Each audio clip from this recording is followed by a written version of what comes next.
Сегодня строительство водозабора не отстает от графика, однако есть проблема в приобретении оборудования, заявило руководство водоканала первому вице-премьеру правительства Алексею Колодезникову, который посетил строящийся объект. В силу того, что водоканал пользуется население города Якутска, мы считаем, что этот объект должен стать приоритетным на уровне таких объектов, как кардиологический и онкологический центр, как и ГРЭС-2, тех объектов, которые мы планируем строить в рамках объектов, приуроченных к 100-летию Якутской ССР. Сегодня мы обсудили, что все-таки нам нужно сейчас механизм привлечения кредитных ресурсов ускорять.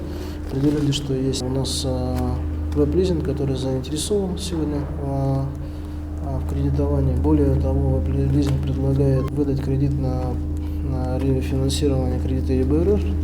Это нам выгодно с точки зрения того, что затраты будут ниже.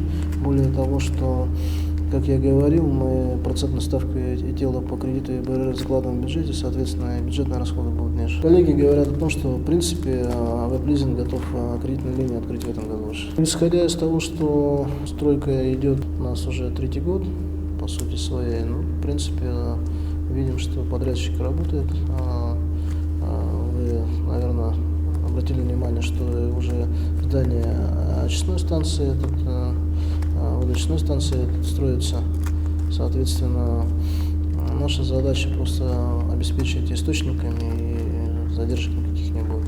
В настоящее время ведутся окончательные работы по формированию водоприемного ковша, контуров зданий и сооружений. По плану объект должен быть введен уже в середине 2018 года.